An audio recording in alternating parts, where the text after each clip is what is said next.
En el principio, el silencio no estaba vacío, estaba tenso como el aire que precede una explosión. Dos miradas se encontraban en la eternidad, una del Padre, otra del Hijo, y entre ellas, una tercera, invisible pero ardiente. Era el fuego que moldearía mundos. El Espíritu se cernía, pero no solo sobre las aguas, se cernía sobre un plano oculto, una promesa sellada en el tiempo. Algo estaba a punto de suceder, algo que comenzaría en el polvo y terminaría dentro de ti. Antes de que cualquier sonido resonara en el universo, el Espíritu ya se movía. El caos lo cubría todo, sin forma, sin luz, sin dirección. Pero allí, donde los ojos humanos solo verían tinieblas, el Espíritu veía un comienzo.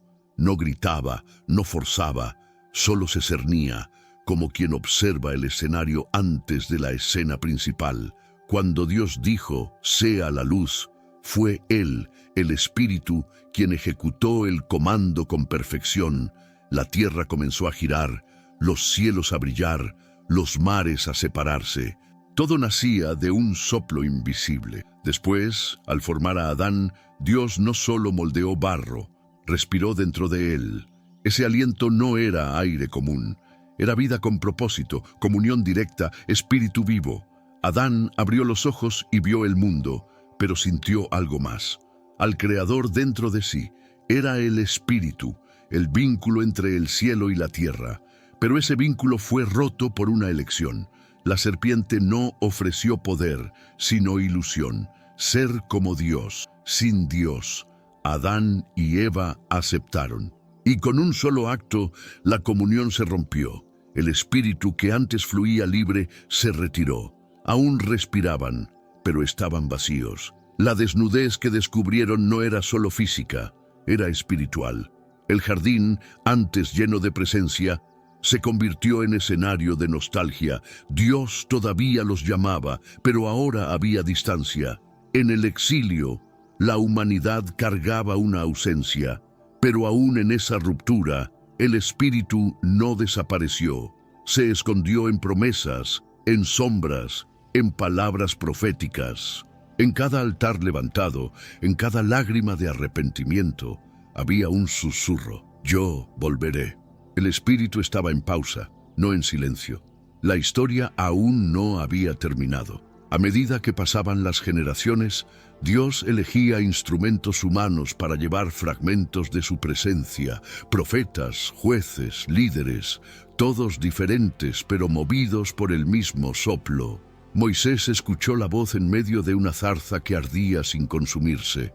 No era un espectáculo, era una convocatoria. Isaías tuvo los labios tocados por brasas, pero fue el Espíritu quien encendió su mensaje: anunciar libertad, sanidad, salvación. Jeremías, aún en el vientre, fue separado, una vida esculpida antes de nacer.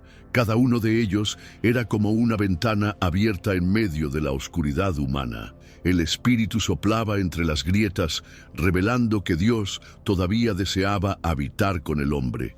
Pero era una presencia que iba y venía, según la obediencia, según el corazón. El soplo era real pero no permanente, todavía no. Y entonces surgen hombres como Josué, Gedeón, Débora, guerreros frágiles, líderes improbables. Pero el Espíritu no busca habilidad, busca disponibilidad. Con Josué, el Espíritu fue estrategia ante murallas que cayeron con alabanza. Con Gedeón fue valentía en manos de un ejército reducido, donde el número no importaba, solo la fe. Con Débora fue sabiduría y osadía, conduciendo batallas con la fuerza de una palabra profética. El Espíritu se movía por caminos improbables, como quien escribe milagros en líneas torcidas. Cada victoria era más que una conquista territorial. Era un recordatorio: yo todavía estoy guiando.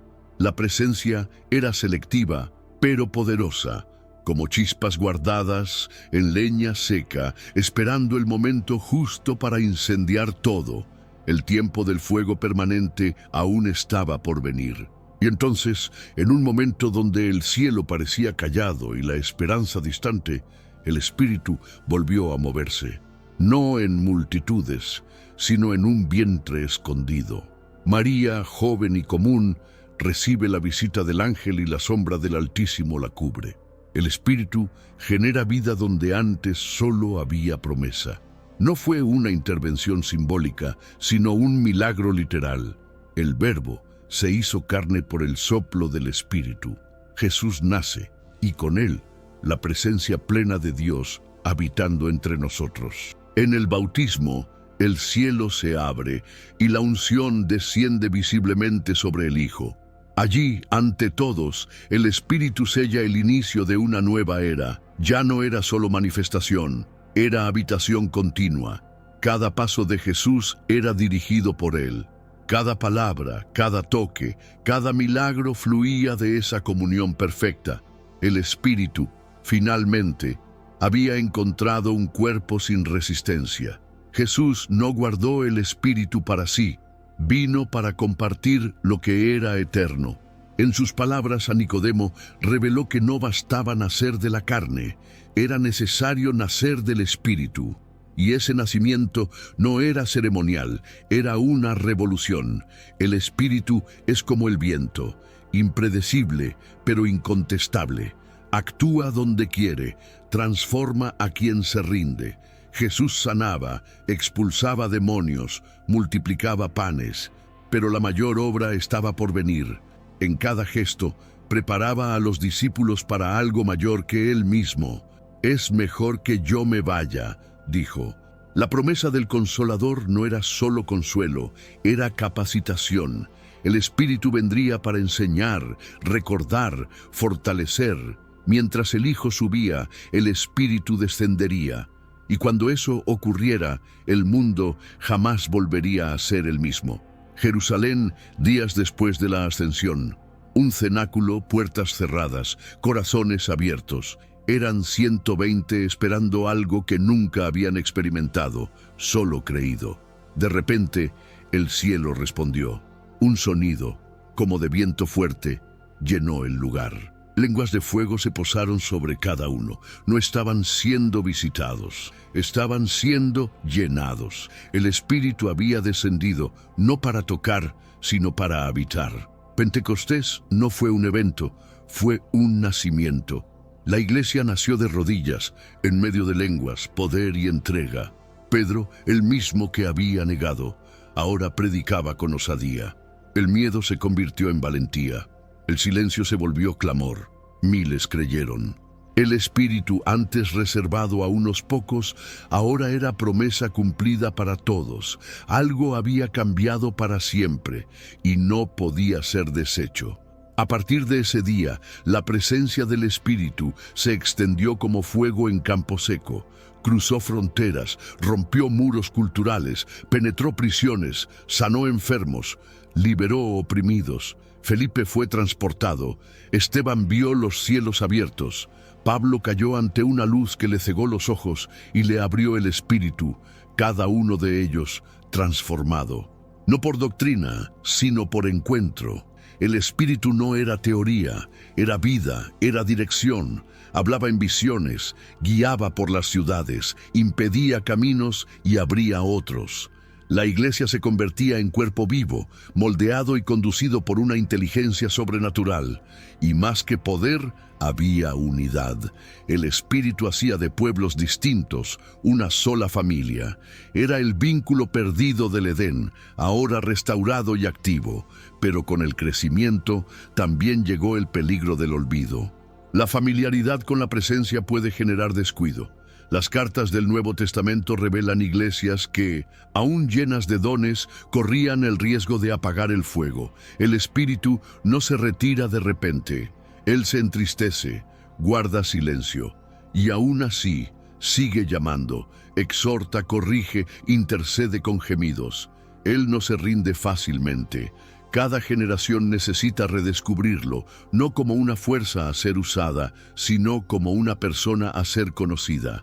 Y Él sigue moviéndose donde encuentra corazones contritos, donde hay espacio. Visita desiertos, fortalece mártires, guía misioneros, consuela a los que lloran. Su acción es continua, invisible, pero profundamente real. La Iglesia permanece viva por él y perece cuando lo ignora. En las eras de tinieblas, cuando la religión se volvió sistema y la fe se enfrió, el Espíritu siempre mantuvo una llama encendida. Pequeños grupos, voces solitarias, hombres y mujeres que no se doblegaron ante la frialdad espiritual, reformadores, mártires, intercesores, todos sostenidos por una presencia que no se ve, pero se siente. No era la fuerza de las ideas, sino el poder del Espíritu lo que impedía el colapso completo, y cuando llegaba el tiempo señalado, Él soplaba nuevamente. Los avivamientos nacían en sótanos, montañas, cabañas. Niños profetizaban, ancianos soñaban, jóvenes ardían. Él no busca palacios, sino corazones sedientos. Y siempre que encuentra uno, enciende un fuego que ninguna estructura puede contener. Hoy, el Espíritu sigue susurrando entre ruidos digitales y corazones acelerados. Él no compite con el ruido. Espera que vuelva el silencio. En cuartos oscuros, entre lágrimas y cansancio, todavía habla. No con truenos, sino con ternura. El Espíritu Santo es el Dios que se queda cuando todos se van. No depende de cultos llenos, ni de escenarios bien iluminados. Busca intimidad, no espectáculo, y cuando encuentra a alguien dispuesto a callar al mundo para escucharlo, Él habla. Habla de identidad, dirección, sanidad, propósito. No solo consuela, transforma. No solo acompaña, moldea. Revela que no estamos solos y que la eternidad ya ha comenzado dentro de nosotros. Hay personas que viven como si fueran huérfanos espirituales, cuando el Espíritu grita dentro de ellas: «Eres hijo». Él testifica eso, Él lo confirma, y cuando lo entendemos, todo cambia. La oración deja de ser una lista, se convierte en un encuentro. La Biblia deja de ser texto, se convierte en voz. La vida deja de ser supervivencia, se convierte en misión. Él guía por caminos que solo tienen sentido después. A veces parece que estamos perdiendo, pero estamos siendo guiados al centro de la voluntad de Dios. El Espíritu no solo nos acompaña, nos anticipa, prepara puertas, cierra atajos, elimina distracciones. Y aun cuando todo parece detenido, Él está construyendo por dentro. La prisa humana no gobierna el tiempo del Espíritu, pero su fidelidad gobierna nuestra jornada. El Espíritu no se impresiona con actuaciones, responde a la verdad. Los corazones quebrantados atraen más su presencia que las voces afinadas. Prefiere el arrepentimiento escondido a la adoración exhibida. Cuando alguien dobla las rodillas con sinceridad, el cielo se inclina. El Espíritu actúa en los interlineados de la vida, entre bambalinas de la fe. Levanta personas comunes para vivir milagros extraordinarios. Y no necesita mucho, solo todo. Todo lo que somos, todo lo que tenemos, todo lo que escondemos. Cuando entregamos eso, Él viene. No con culpa, sino con luz. No con peso, sino con libertad. Transforma a los que dicen sí, aún temblando, aún entre lágrimas. Hace del débil, fuerte, del olvidado, elegido. En tiempos donde el control parece ser la mayor seguridad, el Espíritu nos llama a soltar. No opera bajo lógica, opera bajo fe, y la fe exige rendición. Muchas veces, la resistencia al mover de Dios no está en el mundo, sino dentro de la iglesia. Entre agendas y cronogramas, el Espíritu es puesto en espera, pero Él no se adapta, se retira. Y cuando eso ocurre, quedan formas sin fuego. Pero hay quienes todavía desean más, que no se conforman con lo común, que lloran por avivamiento, no por espectáculo, sino por transformación. Esos son los que el Espíritu busca, sopla sobre ellos, unge, levanta, y cuando esa generación se levanta, el infierno tiembla, porque no son solo creyentes, Son moradas vivas del mismo Dios. El Espíritu no solo habla, intercede. Cuando faltan palabras, traduce nuestras lágrimas. Cuando el desánimo pesa, nos empuja de nuevo al centro.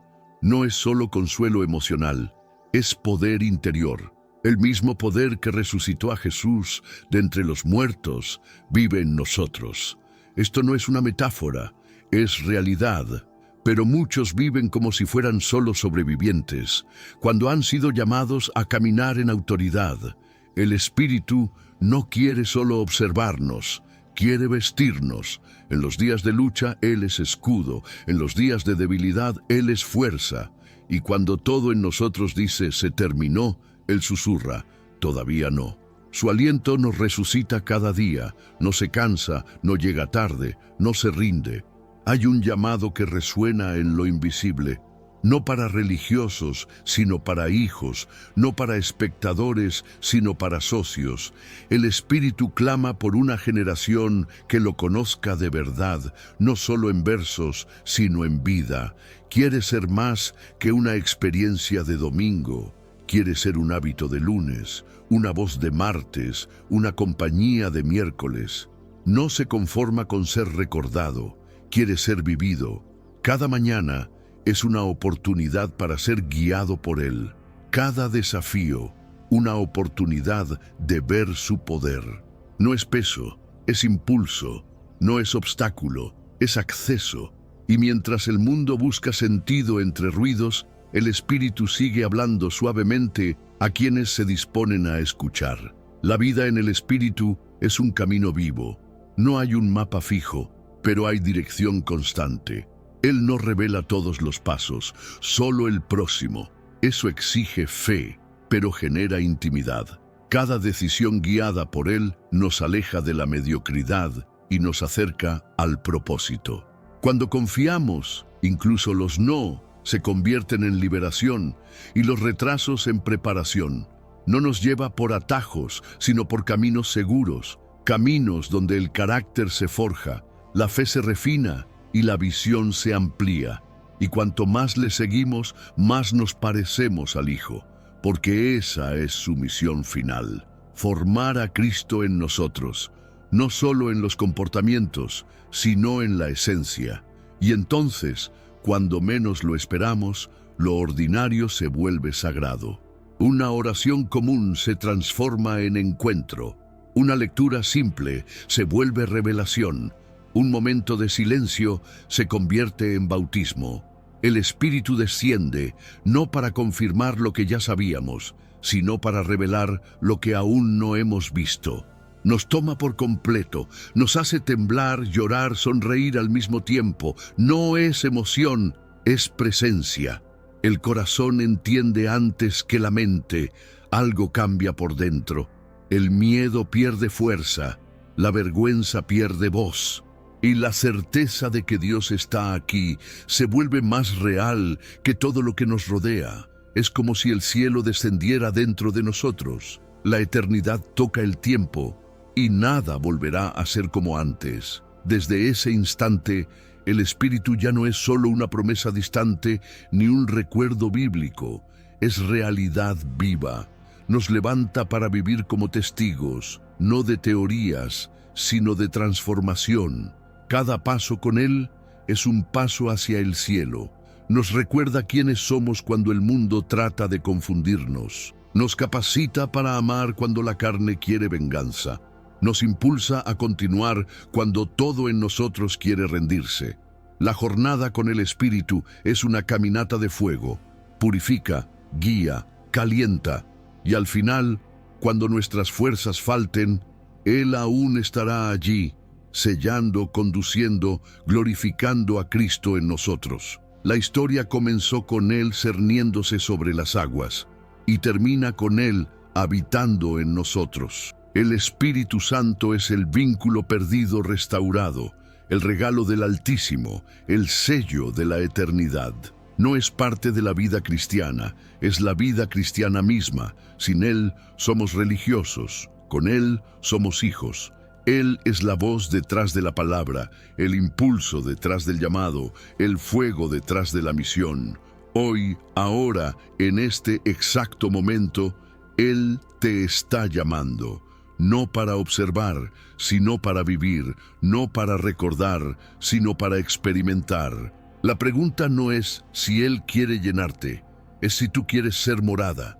Ya no necesitas vivir en los márgenes de la presencia de Dios. El Espíritu Santo está disponible, accesible y deseoso de habitar en ti. No espera perfección, espera entrega. No te escondas más detrás de la rutina. Él te está llamando hoy a algo real, vivo y eterno. Si esta historia te tocó, no corras el riesgo de perder las próximas. Hay más verdades como esta que el cielo todavía quiere revelarte. No lo dejes pasar.